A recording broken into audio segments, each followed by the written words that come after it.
pas comme aujourd'hui. Amen. Donc c'est au travers ces autels que vous dirigez que vous allez comprendre que il m'avait dit ceci et je lui ai dit si c'est réellement lui qui me parle, lorsque je vais aller et revenir et que si j'aurai le succès, donc là effectivement c'est vous qui m'avez parlé. L'Éternel va faire de telles choses dans ta vie. Amen. Il va le faire dans ta vie. Amen. Et la Bible dit, Abraham, après tout, il ne faisait que bâtir les autels. Il ne faisait que bâtir les autels. Je vais m'arrêter ici. Qu'est-ce qui s'est produit dans la vie d'Abraham? En face de son neveu, Lot. Lot croyait que Abraham avait le succès justement que pour avoir succès, non. Mais il y avait eu une différence entre Abraham et Lot. Et c'était quoi la différence? Abraham savait comment faire des sacrifices, savait comment ériger des autels à Dieu pour toujours avoir sa présence avec lui. Si Abraham n'avait pas la présence de Dieu avec lui, lorsque lui et son neveu avaient quoi? Des malententes. Entre quoi? Ses disciples et les disciples d'Abraham, il allait faire quoi? Lorsqu'ils auront fait le choix des terrains, Abraham allait voir la partie de Sodome et prendre ce côté parce que ce côté-là, c'était vraiment très bien. Mais Abraham n'a pas bronché, il n'a pas parlé, il s'est tué parce qu'il savait celui qui est sur sa vie, parce qu'il savait l'autel qui régnait sur lui. Il savait que celui-là qui lui a appelé, qui s'est révélé à lui dans les rêves, dans les songes, ne peut jamais mentir. Il savait que celui-là dont on a lu sa parole à lui ne peut jamais, et sa parole ne peut jamais faillir. Alors, il s'est calmé.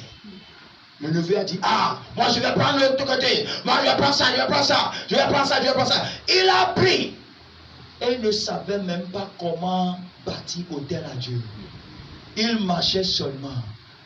Il allait comme un aveugle. Il croyait que la vie, c'est juste quelque chose de fatal. C'est quelque chose de fatal. Et j'ai l'habitude de dire, fatal, c'est un nom. Fatal, fatal, fatal, c'est un nom. Tu ne peux rien recevoir fatal.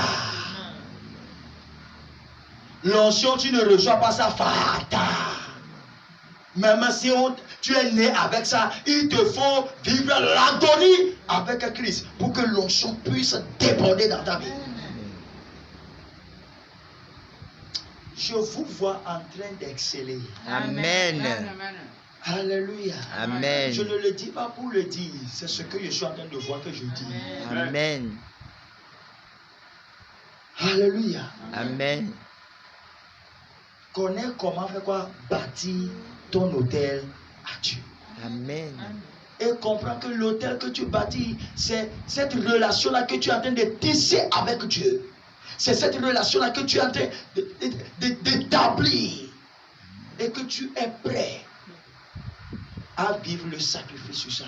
Amen. Et le sacrifice que prend l'autel que tu bâtis, c'est la vérité, Amen. la justice, Amen. la sanctification, Amen. enlever la médisance, Amen. enlever tout ce qui est appelé les envies et autres choses Amen. qui ne sont pas des traits de l'esprit, les fruits de l'esprit. Enlever ces choses afin que l'autel puisse toujours vous répondre. Afin que l'autel soit toujours en vie. Pour que lorsque vous direz Seigneur, que le Seigneur puisse vous bénir. Amen. Abraham a établi et il a vu le Seigneur là-dedans. Le Seigneur s'est montré, il s'est montré, il s'est montré.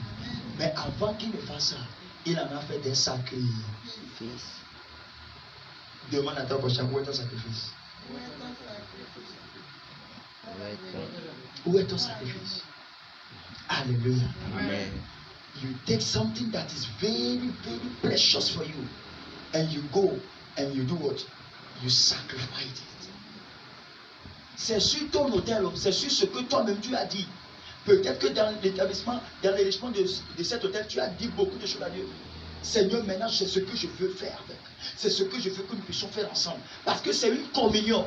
L'autel, je l'ai expliqué une fois. Ce que je dis ici, ce que je veux, c'est ce qui se produit ici. Oh my God. En alliance avec Dieu. Donc si c'est dans la volonté, ça, immédiatement. Alléluia. Amen. Raison pour laquelle tu dois te voir toujours devant celui-là qui t'a appelé comme quelqu'un qui est pas double vie. Alléluia. Amen. Et sois humble. Amen. Et sois Amen. Amen. et tu vas voir l'avancement. Amen. Ne parle pas trop. Amen. Lorsqu'il y a l'autel, il y a déjà la voix de Dieu. Amen. Lorsqu'il y a l'autel et qu'il y a sacrifice, ça va parler plus. Amen.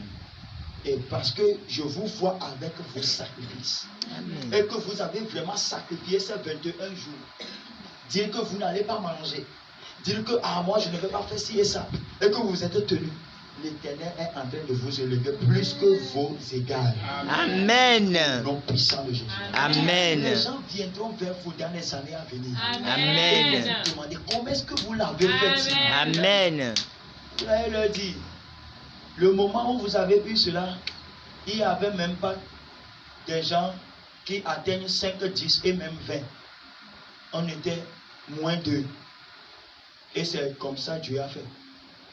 Amen. Combien de personnes étaient avec Abraham lorsque Dieu a fait l'alliance et qu'aujourd'hui on est en train de bénéficier? Il n'y avait personne. Il y avait Personne. Il a combattu seul, il a établi l'autel seul et il est maintenant le pionnier de tout le monde entier et nous sommes ses enfants. L'autel que tu as érigé depuis hier jusqu'à aujourd'hui, l'autel va parler pour ta vie. Les générations qui ne sont pas encore nées et les générations à venir et à venir. Amen. Raison pour laquelle je dis, même si tu meurs physiquement ici sur la terre, tu ne vas pas mourir dans la pensée des gens. Amen. Oh, Amen. tu n'as pas compris. Je dis, même si tu meurs physiquement, dans le cœur des gens, dans la pensée des gens, tu ne vas jamais mourir. Amen. Vous allez devenir des martyrs éternels. Amen. Tout comme Jésus est devenu martyr éternel à Amen. cause de l'autel qu'il a établi et de l'offrande, c'est-à-dire du sacrifice qu'il a déposé sur l'autel bâti, l'alliance qu'il a fait avec son Père. Et il a dit, il est prêt de verser son sang là-dessus. Et il a versé le sang.